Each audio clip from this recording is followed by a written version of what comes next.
میری گود میں میرا چھوٹا سا بھانجا روئے جا رہا تھا۔ میں خود اس وقت صرف 16 سال کی تھی۔ میں سمجھ نہیں پا رہی تھی کہ اسے چپ کیسے کرواؤں۔ وہ بس روئے جا رہا تھا، چپ ہونے کا نام ہی نہیں لے رہا تھا۔ اسے گود میں بہلاتے بہلاتے میں تھک گئی تھی۔ میری ماں صدمے سے اپنے کمرے میں پڑی ہوئی تھی۔ میں خود بھی ایک بہت بڑے غم سے گزر رہی تھی، کیونکہ میری بہن بچے کی پیدائش کے ہوتے ہی دنیا سے چلی گئی تھی۔ لیکن جب وہ بچہ چپ نہ ہوا تو میں خود بھی رونے لگ گئی۔ میری آواز سن کے پاپا میرے کمرے میں آ گئے۔ مجھے اس بچے کے ساتھ روتا دیکھا تو کہنے لگے، وانیہ کیا ہو گیا ہے بیٹا، کیوں رو رہی ہو؟ میں نے کہا، پاپا یہ بچہ چپ ہی نہیں ہو رہا، میں اسے کیسے چپ کراؤں؟ میرے پاپا نے اس بچے کو گود میں لیا اور ٹھنڈی سانس بھر کے کہنے لگے، اس نے بھی تو آتے ہی اپنی ماں کو کھویا ہے، کیا کر سکتے ہیں؟ بڑی مشکل سے میں نے اپنی ماں کو اور اپنے بھانجے کو سنبھالا۔ آخر 8 دن بعد جا کے آہستہ آہستہ میری ماں کی طبیعت کچھ ٹھیک ہوئی تھی۔ پھر بھی وہ اپنی بیٹی کو یاد کر کے بہت روتی تھی، لیکن انہوں نے اپنے نواسے کو سنبھالنا شروع کر دیا۔ میری بہن کے انتقال کے بعد میرے بہنوئی ماجد ایک بار بھی ہمارے گھر نہیں آئے تھے۔ میری بہن اور بہنوئی کی محبت کی شادی تھی۔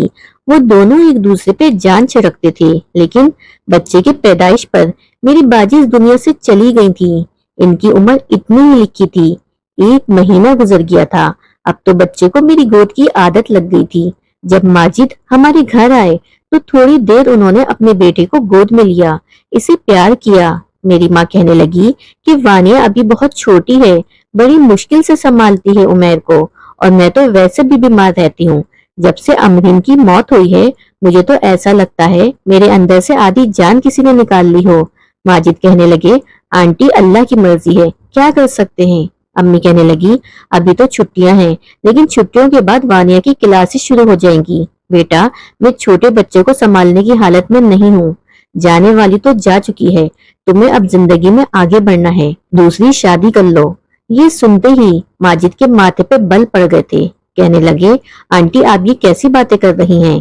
امرین کی جگہ میں کسی کو نہیں دے سکتا، کبھی بھی نہیں دے سکتا۔ آپ جانتی ہیں میں نے اس سے بہت محبت کی ہے، ساری عمر اس کے نام پہ زندگی گزار سکتا ہوں۔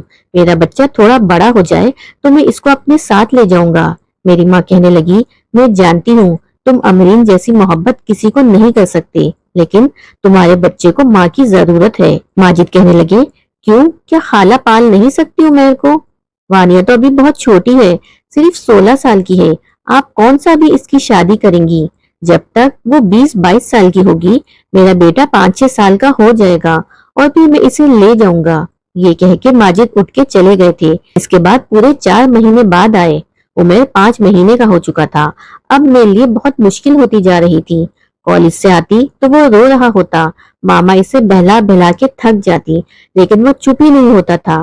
میں جیسے ہی اس کو گود میں اٹھاتی تو اس کا رونا بند ہو جاتا، میرے ساتھ ہی سوتا تھا، میرے ہاتھ سے کھانا کھاتا تھا، مجھے اپنی ماں سمجھتا تھا، اور میں بھی اس کے لیے ایسے ہی جذبات رکھنے لگی تھی۔ مجھے لگتا تھا جیسے وہ میرا ہی بچہ ہے۔ میری ماں بار بار ماجد کو کہتی کہ اپنی زندگی کے بارے میں سوچو، تمہارے بچے کا معاملہ ہے، لیکن وہ پتہ نہیں کیا سوچے بیٹھے تھے۔ ماں کے بار بار بلانے پہ 4 مہینے بعد آئے تھے۔ ایک ہی گھنٹہ بیٹھے تھے، ماں کی بات ایک کان سے سن کے دوسرے کان سے نکال دیتے۔ ہر مہینے کچھ پیسے میرے پاپا کی دکان پہ دے جاتے، کہتے یہ عمیر کے خرچے کے ہیں، میں اپنے بچے کا بوجھ کسی پہ ڈالنا نہیں چاہتا ہوں۔ یوں ہی دن گزرنے لگے اور میں 19 سال کی ہو گئی۔ اب تو عمیر بھی 3 سال کا ہو چکا تھا۔ اب تو میرے بغیر اور بھی نہیں رہتا تھا، مجھے ماما کہتا تھا۔ انہی دنوں میرا رشتہ بھی آیا ہوا تھا، کافی اچھے کھاتے پیتے لوگ تھے۔ میری ماں نے ماجد کو بلایا، کہنے لگی کہ وانیہ کا بہت اچھا رشتہ آیا ہے اور ہم چاہتے ہیں کہ اس کی شادی کر دے۔ یہ سن کے وہ کہنے لگے، لیکن میرے بچے کا کیا ہوگا؟ کیا عمیر آپ کی اولاد نہیں ہے؟ آپ کی بیٹی کی آخری نشانی ہے، اپنی بیٹی کی خاطر میرے بچے کے ساتھ اتنا برا مت کریں۔ وہ وانیہ کو ہی اپنی ماں سمجھتا ہے، اور ابھی کون سی آپ کی بیٹی کی عمر گزرے جا رہی ہے، 2-3 سال اور رک جائیں، تب تک عمیر بھی بڑا ہو جائے گا اور بات کو سمجھنے لگے گا۔ آپ دیکھنا میں خود وانیہ کی شادی بہت اچھے سے گھر میں کروا دوں گا، لیکن میرے بیٹے کو اس قابل ہونے دے کہ میں اس کے ساتھ رہ سکوں اور وہ باتوں کو سمجھنے لگے۔ میری ماں کہنے لگی، تم سمجھتے کیوں نہیں ہو ماجد؟ وہ ابھی وانیا کی جان نہیں چھوڑتا، اسے اپنی ماں سمجھتا ہے۔ کچھ اور بڑا ہو گیا تو اس کے بغیر بالکل نہیں رہے گا، اور وقت کا کچھ پتہ نہیں ہے۔ میں بیمار رہتی ہوں، وانیا کے پاپا بھی بلڈ پریشر کے مریض ہیں۔ ہم اپنی بچی کی شادی جلد از جلد کرنا چاہتے ہیں، تم اپنے بارے میں سوچو۔ وہ کہنے لگا، ٹھیک ہے، آپ کو اتنی جلدی ہے تو پھر وانیا کی شادی مجھ سے کر دیں۔ ماجد نے یہ بات اچانک ہی کہی تھی۔ میری ماں کو اس بات کی امید نہیں تھی کہ ماجد ایسا بھی کہہ سکتے تھے۔ یہ سننا تھا کہ میری ماں نے حیرت سے انہیں دیکھا اور کہنے لگی، تم وانیا سے بہت بڑے ہو، تقریباً 10 سال بڑے ہو۔ ماجد نے کہا، تو پھر کیا ہوا؟ عمیر وانیا کو اپنی ماں سمجھتا ہے اور اب اس کے بغیر نہیں رہ سکتا، اور میں کسی دوسری عورت کو لے کے آؤں گا تو پتہ نہیں وہ میرے بچے کے ساتھ کیا سلوک کرے گی۔ ہو سکتا ہے اس کے ساتھ ماں والا پیار نہ کرے، میرے سامنے پیار کرے اور میرے پیچھے بچے کو مارے۔ وانیا اس کی خالہ ہے، اس کے ساتھ اچھا سلوک رکھے گی، بالکل ماؤں جیسا پیار دے گی جیسا کہ ابھی دے رہی ہے۔ مجھے شادی کی کوئی خواہش نہیں ہے، لیکن مجھے اپنے بچے کے لیے ماں چاہیے جو وانیا سے بڑھ کے اور کوئی ہو ہی نہیں سکتی۔ میری ماں کہنے لگی، میں تمہارے سسر سے بات کر کے دیکھوں گی۔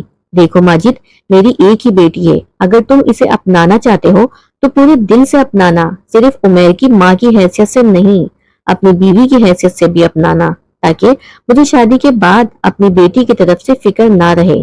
یہ بات سن کے ماجد کے ماتھے پہ بل پڑ گئے تھے۔ آپ کو شکایت کا موقع نہیں ملے گا۔ ماجد اچھے کھاتے پیتے گھرانے سے تعلق رکھتے تھے، دیکھنے میں بھی خوبصورت نوجوان تھے، عمر 29 سال تھی۔ کوئی بھی لڑکی ان کو دیکھ کے اپنا دل اس پہ ہار سکتی تھی، لیکن میرے دل میں ماجد کے لیے ایسے کوئی جذبات نہیں تھے۔ ہوتے بھی کیسے؟ میں تو انہیں ہمیشہ ہی اپنے بھائی کی نظر سے دیکھتی تھی، ان کے گھر میں کسی بھی چیز کی کوئی کمی نہیں تھی۔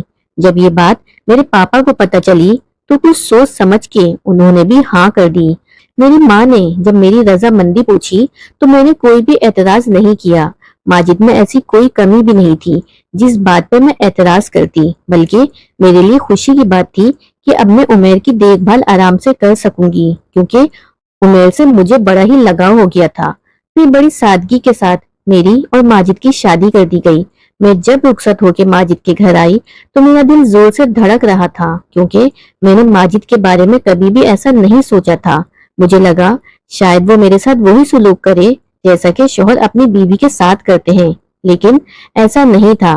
گھر میں آتے ہی انہوں نے مجھے ایک الگ کمرہ دکھایا تھا، کہنے لگے، یہاں تمہیں کوئی تکلیف نہیں ہوگی، تم عمیر کے ساتھ یہاں پہ بڑے سکون سے زندگی گزار سکتی ہو۔ میں نے حیرت سے ماجد کو دیکھا تھا، میرے پاس آ کے کہنے لگے، میرے دل میں کل بھی امرین تھی اور آج بھی امرین ہے اور ہمیشہ امرین ہی رہے گی۔ تم میرے گھر میں صرف اور صرف میرے بیٹے عمیر کی ماں بن کے آئی ہو اور کبھی میری بیوی بننے کی کوشش نہ کرنا۔ یہ کہہ کے وہ کمرے سے جا چکے تھے اور میں چپ چاپ پتھرائی ہوئی آنکھوں سے انہیں دیکھتی جا رہی تھی۔ میرا کمرہ خالی ہو چکا تھا۔ عمیر میری انگلی پکڑے ماما ماما کہہ رہا تھا۔ میں نے اپنی آنکھوں سے آنسو صاف کیے اور عمیر کو گود میں لٹا کے سلانے لگی۔ اپنے کپڑے بدلتے ہوئے مجھے بہت رونا آ رہا تھا۔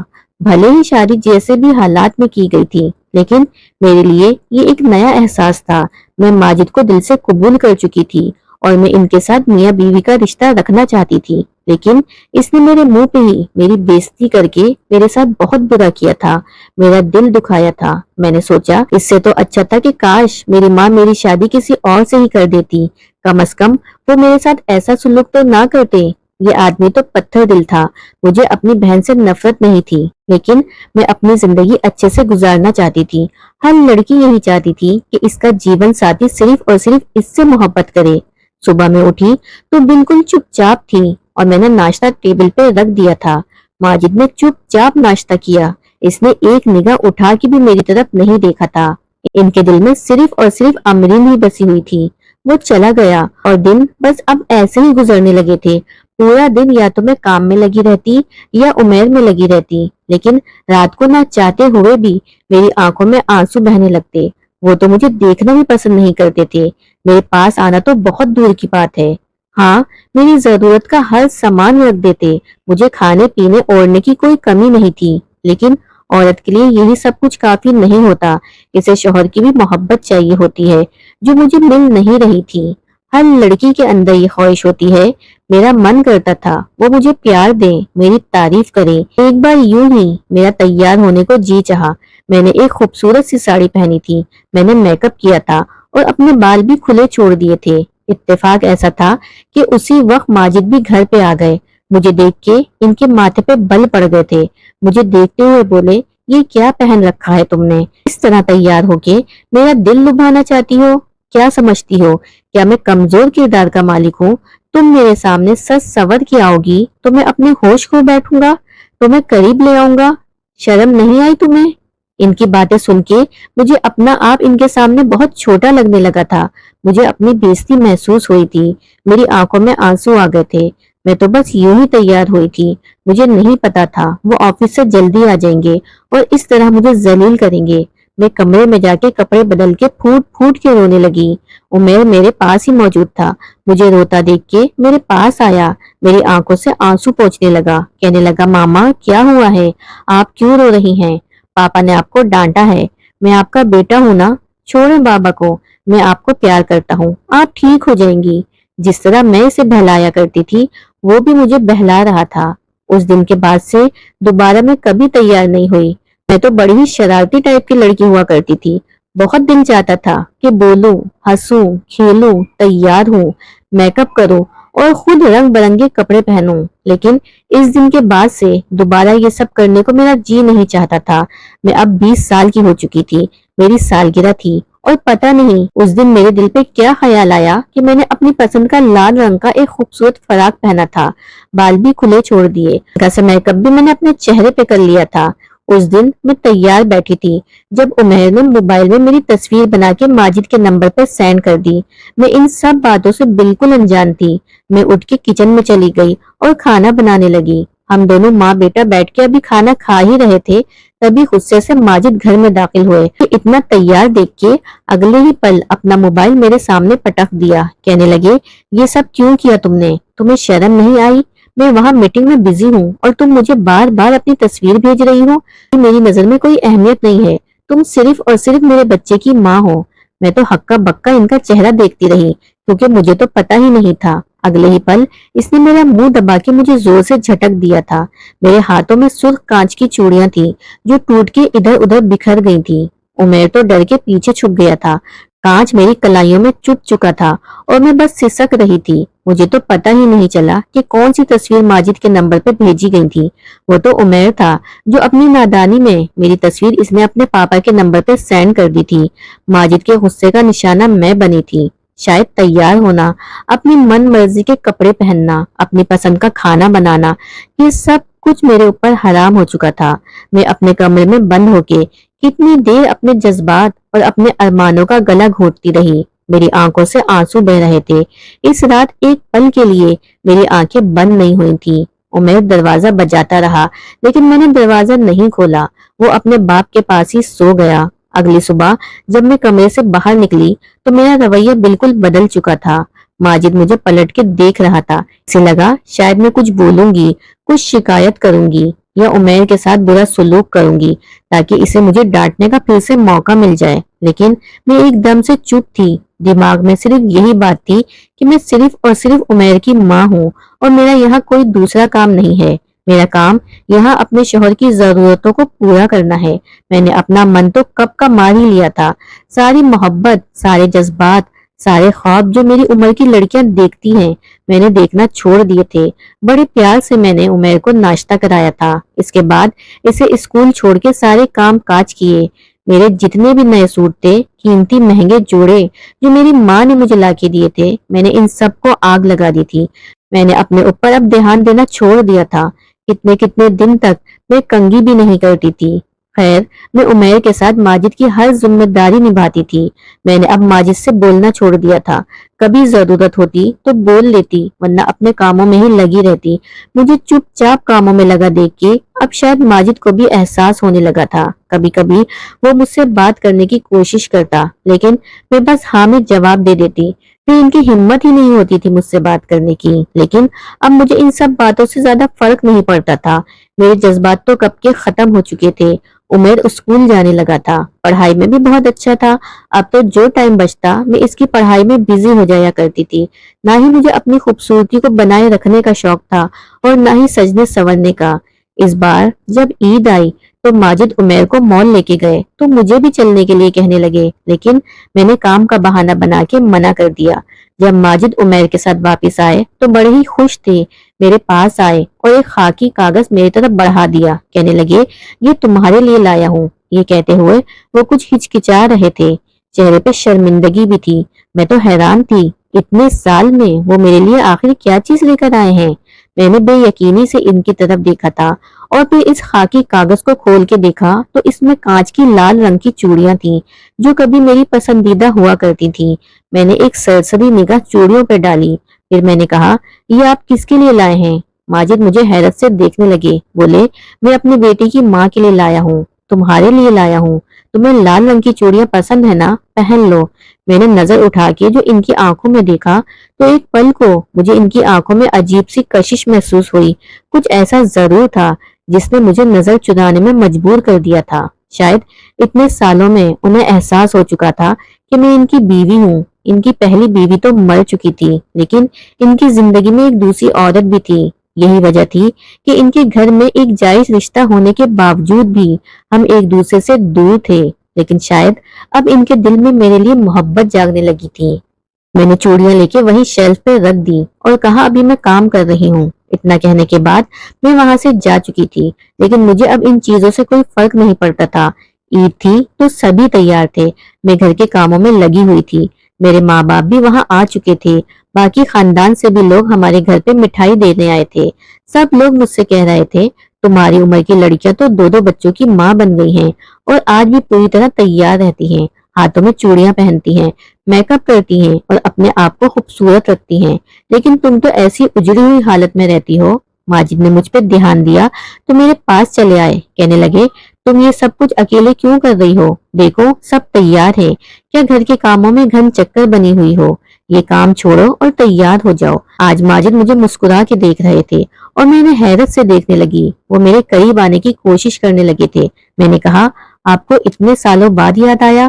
میں تو نہ جانے کب سے اسی حال میں رہتی چلی آ رہی ہوں۔ سال میں نہ جانے کتنے تہوار آتے ہیں، لیکن میں نے تو کبھی نئے کپڑے بھی نہیں پہنے۔ اس سے پہلے تو آپ نے کبھی دھیان نہیں دیا، آج آپ کو کیوں احساس ہو رہا ہے؟ میرے سوال پہ وہ لاجواب ہو چکے تھے۔ میری ماں نے بھی میرا ہاتھ پکڑ کے کہا مہندی کیوں نہیں لگائی تم نے، اور نہ ہی نئے کپڑے پہنے ہیں اور نہ ہی جویلری پہنی ہے، تمہارے پاس تو سونے کی جویلری بھی پڑی ہے، امرین کے حصے کی بھی تمہارے پاس ہے، تمہارے پاس کسی چیز کی کمی تو نہیں ہے، پھر اس طرح کی حلیے میں کیوں گھوم رہی ہو؟ لیکن میں بس ایک پھیکی سی مسکراہٹ اپنے چہرے پہ سجا پائی تھی۔ کہیں نہ کہیں ان کو اپنی غلطی کا احساس ہو رہا تھا۔ ایک دن جب عمیر سو چکا تھا تو میں یوں ہی اپنے خیال میں گم کمرے میں بیٹھی ہوئی تھی۔ ماجد کمرے میں آئے، ان کو اپنے کمرے میں دیکھ کے میں تھوڑی سی حیران ہوئی تھی، کیونکہ رات کے وقت یہ پہلی بار تھا جب وہ اتنے سالوں میں میرے کمرے میں آئے تھے۔ وہ میرے سامنے بیٹھ گئے، میرا ہاتھ پکڑ کے مجھ سے باتیں کرنے لگے، لیکن میں نے اپنا ہاتھ چھڑا لیا۔ کہنے لگے دیکھو وانیہ، میں نے تمہارے ساتھ بہت غلط سلوک کیا ہے۔ میں جانتا ہوں امرین کی محبت میں بالکل اندھا ہو چکا تھا، لیکن یہ بات تم بھی جانتی ہو کہ امرین میری زندگی میں کیا اہمیت رکھتی تھی۔ ہم دونوں ایک دوسرے پہ جان لوٹاتے تھے، پھر اس کو مجھے چھوڑ کے چلے جانا میرے لیے دل و دماغ میں گہرا اثر ڈال چکا تھا۔ میں تو بالکل ہی اس کے لیے دیوانہ سا ہو گیا تھا، جس کی خاطر میں نے تمہارا حق بھی بھلا دیا تھا۔ لیکن وقت کے ساتھ ساتھ مجھے احساس ہو گیا کہ میں نے تمہارے ساتھ بہت غلط کیا ہے۔ تم نے میرے بیٹے کو بالکل اپنی اولاد کی طرح پالا ہے، اپنی خوشیاں، اپنا سب کچھ میرے بیٹے کے لیے قربان کر دیا۔ چھوٹی سی عمر میں ہی تم نے اسے ماں کا پیار دیا، لیکن اس کے باوجود میں نے تمہارے ساتھ سختی برتی۔ میری کلائی پہ ابھی بھی ان ٹوٹی ہوئی چوڑیوں کے نشان موجود تھے۔ وہ میرے نشانوں کو اپنی انگلی سے چھو کے کہنے لگے کہ میں تمہارے ساتھ رشتہ آگے بڑھانا چاہتا ہوں، میرے دل میں تمہارے لیے بہت پیار ہے، کہیں نہ کہیں میں تم سے محبت کرنے لگا ہوں، تمہارے ساتھ زندگی کی نئی شروعات کرنا چاہتا ہوں۔ یہ کہتے ہوئے ماجد کی آنکھوں میں خماری بڑھنے لگی تھی، وہ میرے قریب آنے لگے تھے۔ میں ان کی باتوں کا مطلب سمجھ رہی تھی، لیکن اب میرے جذبات ختم ہو چکے تھے۔ میں وہاں سے اٹھ کے کھڑی ہو گئی، میرے دل میں یہ سارے ارمان تو کب کے ختم ہو چکے تھے۔ میں نے پلٹ کے انہیں دیکھا اور بولی میں صرف اور صرف آپ کے بچے کی ماں ہوں، اس سے زیادہ میرا آپ کا کوئی رشتہ نہیں ہے۔ میرے اندر بھی جذبات تھے، کبھی میں بھی یہی دعا کرتی تھی کہ آپ میرے ساتھ ایک اچھے شوہر بن کے رہیں، مجھے میرے حصے کا حق دیں۔ میرے حصے کا پیار دیں۔ میں بھی کبھی آپ کی باہوں میں آنے کے لیے تڑپ رہی تھی، لیکن اب میرے یہ سارے جذبات مر چکے ہیں، کیونکہ میرے ساتھ پیار سے بات کرنا تو دور کی بات، آپ نے تو کبھی مجھے نگاہ اٹھا کے بھی نہیں دیکھا تھا۔ میرا کتنا دل مچلتا تھا آپ کے لیے، آپ میرے لیے تحفہ لے کر آئیں۔ میں جب تیار ہوں تو آپ میری تعریف کریں، مجھے باہر گھمانے لے کے جائیں، میرا خیال رکھیں، لیکن آپ نے ایسا نہیں کیا، الٹا ہر وقت مجھے ذلیل کیا۔ مجھے یہ بتایا کہ میں دوسری ہوں، صرف اور صرف تمہارے بچے کی ماں ہوں، اور اب جب میرے سارے جذبات مر چکے ہیں تو آپ مجھے سہانے خواب دکھا رہے ہیں، مجھے سمجھانا چاہتے ہیں کہ میں اب تمہارے ساتھ نئی شادی شدہ زندگی کی شروعات کروں۔ دیکھیے، اگر آپ کے دل میں ایک عورت کے لیے جذبات جاگ رہے ہیں اور آپ اپنے اندر کے جذباتوں کو ٹھنڈا کرنا چاہتے ہیں تو بہتر ہے کہ جا کے دوسری عورت سے شادی کر لیں جو آپ کی ضرورتوں کو پورا کر سکے۔ میں صرف اور صرف عمیر کی ماں ہوں، اس سے زیادہ اور کچھ بھی نہیں۔ آپ کو میری طرف سے اجازت ہے، آپ جا کے تیسری شادی کر سکتے ہیں۔ اتنا کہنے کے بعد میں کمرے سے نکل کے بالکنی میں جا چکی تھی۔ کچھ دیر بعد ماجد بھی اپنے کمرے میں چلے گئے۔ میں وہیں بالکنی میں کھڑی کتنی دیر اپنے آنسو اپنے اندر اتارتی رہی۔ میں چاہ کے بھی اپنے دل میں ان کے لیے جذبات نہیں بنا پا رہی تھی، اور جب عورت ایک بار اپنے دل کے دروازے کسی مرد کے لیے بند کر لے تو پھر وہ چاہے جو مرضی کر لے، وہ عورت موم نہیں ہوتی۔ بار بار ذلیل کرنے کے بعد اگر مرد سمجھتا ہے کہ وہ عورت کو پھر سے پہلے جیسا کر دے گا تو یہ اس کی بہت بڑی غلط فہمی ہے۔